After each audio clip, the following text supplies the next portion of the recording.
You've seen the tag, based on a true story. But what does that really mean? Sometimes they stick close to the truth, and other times they butcher history. I'll never understand why. If someone is intrigued enough by a historical event to make a film about it, they then proceed to alter it to the point that it bears little resemblance to the actual event. So let's look at which ones got it right, which twisted the truth, and which threw accuracy out the window altogether.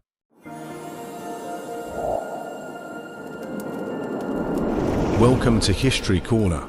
First up, in 12 Years a Slave, directed by Steve McQueen, in the pre-Civil War United States, Solomon Northup, a free black man from upstate New York, is abducted and sold into slavery. It stars Chiwetel Ejiofor, Michael Kenneth Williams, and Michael Fassbender. Adapted directly from Solomon Northup's 1853 memoir, this film stays remarkably true to his experience. The brutality, names, and many events, including the cotton plantation, the cruelty of slave owner Edwin Epps, and the role of Samuel Bass in securing Solomon's freedom, are real. Historians praised it for avoiding typical Hollywood romanticism. Gets an A from us. Next up, The Pianist, directed by Roman Polanski, about acclaimed Polish musician Władysław and the struggles he faces during World War II as he loses contact with his family. As the situation worsens, he hides in the ruins of Warsaw in order to survive. Starring Adrian Brody, Thomas Kretschmann, and Frank Finlay. Based on Władysław Szpilman's memoir, this haunting story of a Jewish pianist surviving the Warsaw Ghetto and Nazi occupation is extremely faithful to real events. Szpilman did hide in bombed buildings, was saved by a German officer, and did resume his career after the war. Roman Polanski brought his own wartime experience into the film, reinforcing its emotional and historical depth. A+ for this one. Remember the Alamo? Oh yes. Starring John Wayne, Richard Widmark, Lawrence Harvey, and Richard Boone, 1960's The Alamo, is sadly not the most accurate of films. Historians James Frank Dobie and Lon Tinkle actually demanded their names be removed as historical advisors. One particularly egregious scene has a Courier character report that Colin Fannin would not provide reinforcements because his troops had been massacred, even though that event transpired over 2 weeks after the fall of the Alamo. The film barely acknowledges the important role that Tejanos played in the revolution. Even the timing of the battle was wrong. In the movie, the battle takes place in the daytime, and it actually happened pre-dawn.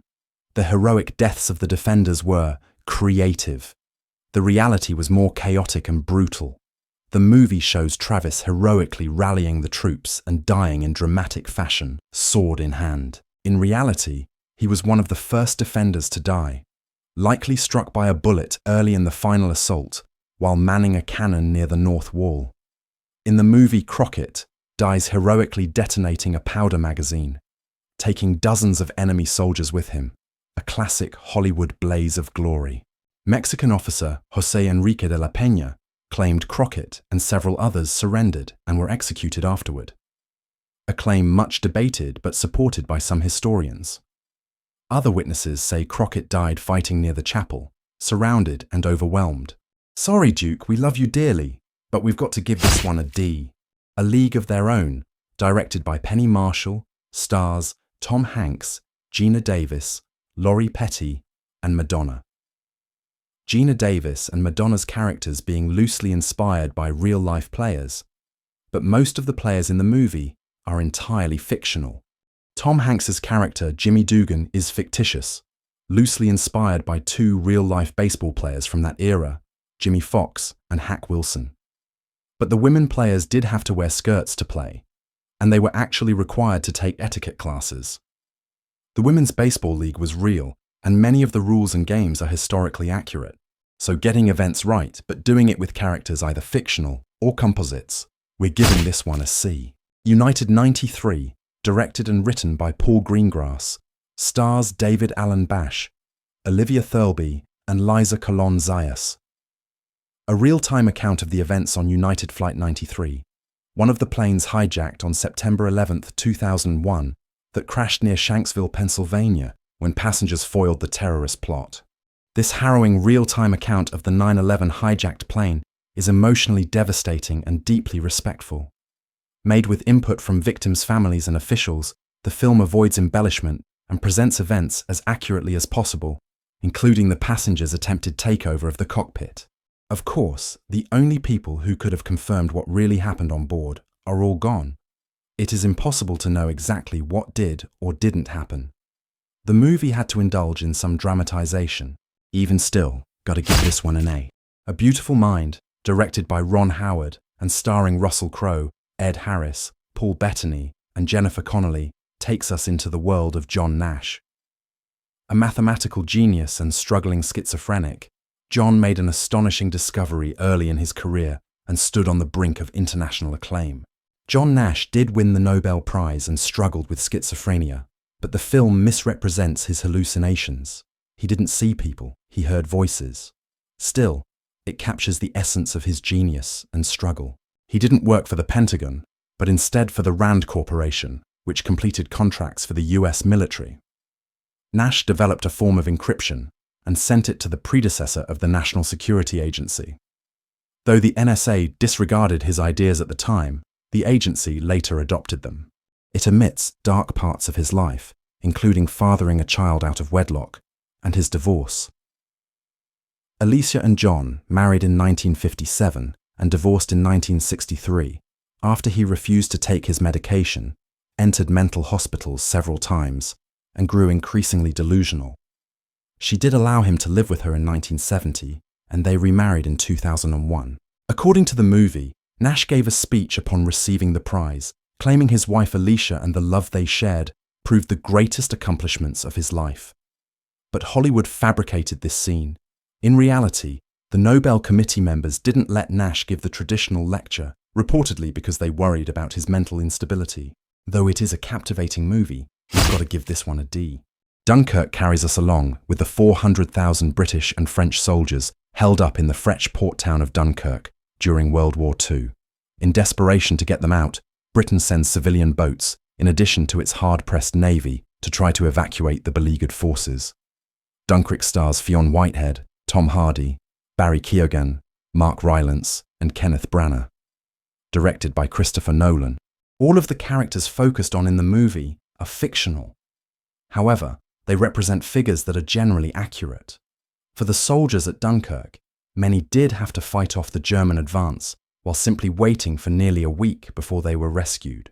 Christopher Nolan created fictional characters, but the events, boats, and timeline of the evacuation are real. The film reflects the chaos and bravery of the 1940 rescue operation that saved over 330,000 Allied soldiers. This one we've given a C. Cry in the Dark is directed by Fred Schapisi. It follows Lindy and Michael Chamberlain as their infant daughter Aria is taken by a dingo while they are camping at Ayers Rock, now called Uluru. Meryl Streep portrays Lindy Chamberlain and Sam Neill portrays Michael Chamberlain. Lindy was falsely accused of murdering her baby in the Australian outback. Her claim that a dingo took the child was mocked at the time, but years later, evidence vindicated her.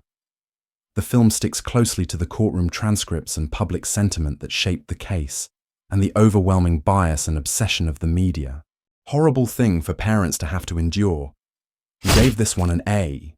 Starring Matthew Broderick, Morgan Freeman, Denzel Washington, and Carrie Elwes, and directed by Edward Zwick, Glory is based on the true story of the 54th Massachusetts Infantry Regiment, the first African-American unit in the Civil War. Colonel Robert Gould Shaw was a real figure. While some characters, like Denzel Washington's private trip, was fictional, he was a composite character representing various soldiers' experiences. The assault on Fort Wagner was real and tragically costly. This one gets a B. The Social Network tells the story of a Harvard student, Mark Zuckerberg, as he creates the social networking site that would become known as Facebook. He is sued by the Winklevoss twins, who claimed he stole their idea, and by the co-founder Eduardo Saverin, who was later squeezed out of the business. It stars Jesse Eisenberg, Andrew Garfield, and Justin Timberlake, and is directed by David Fincher.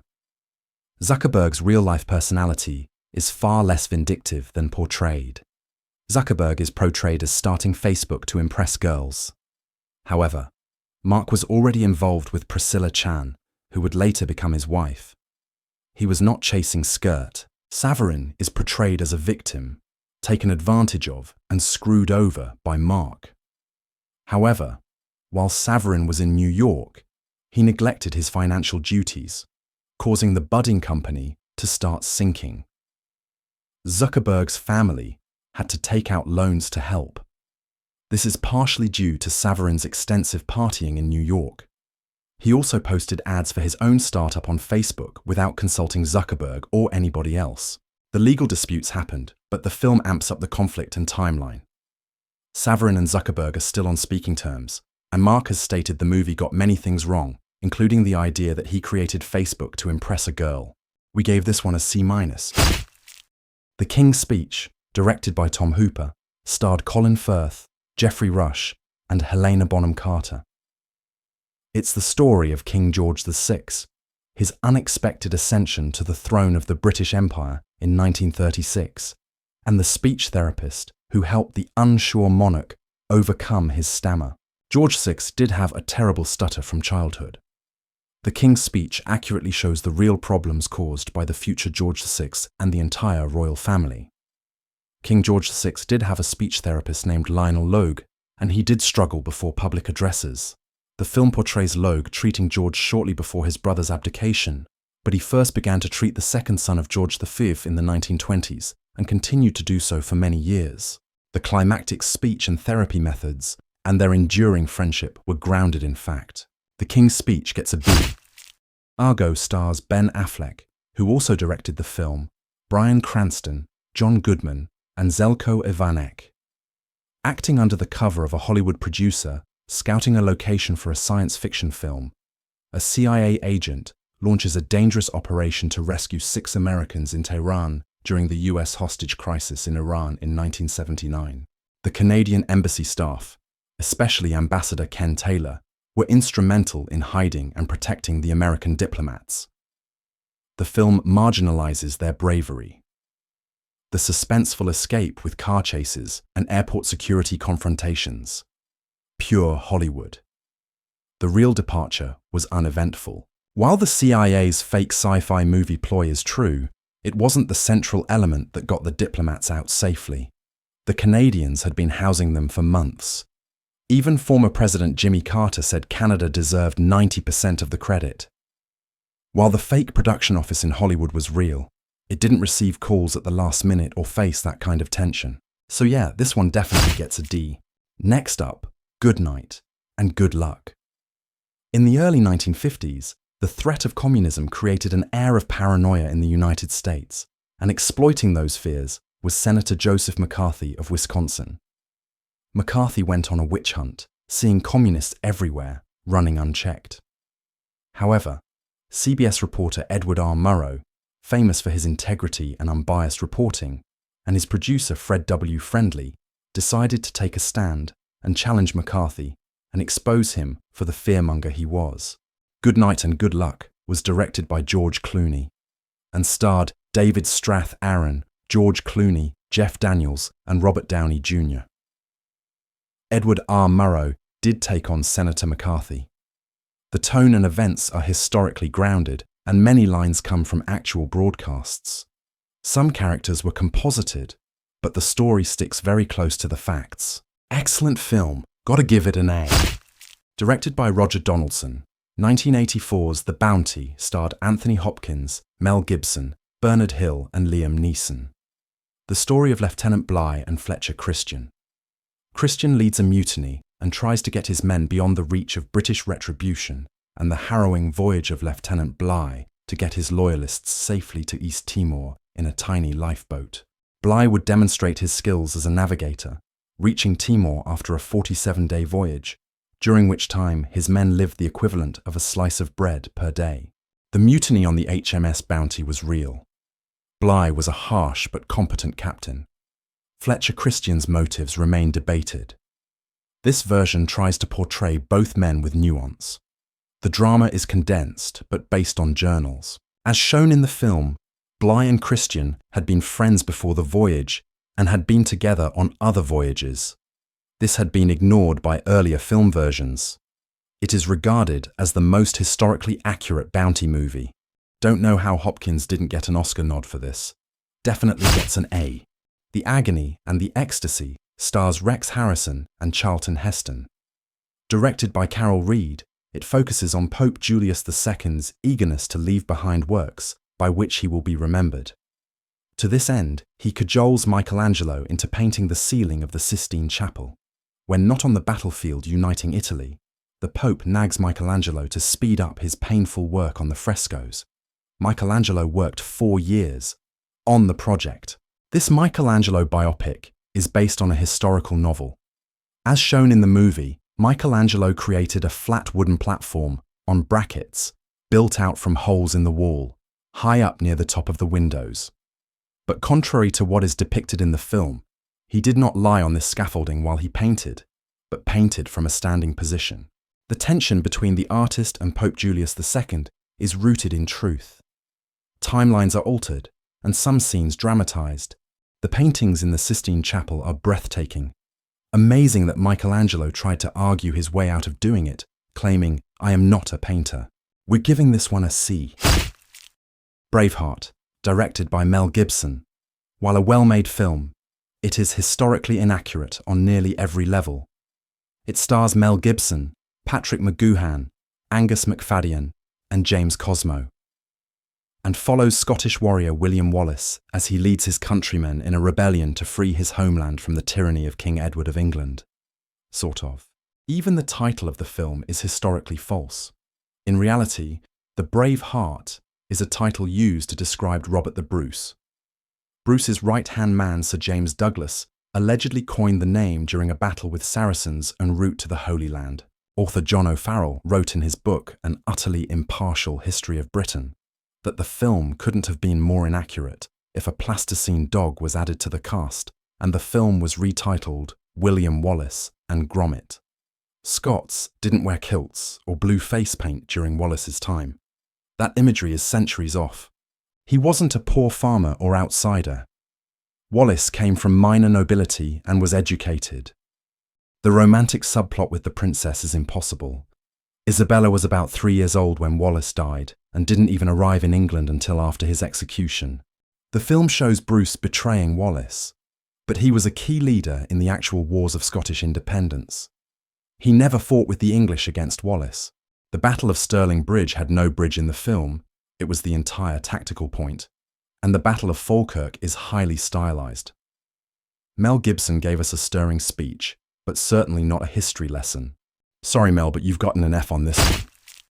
Monster, directed by Patty Jenkins, stars Charlize Theron, Christina Ricci, and Bruce Dern.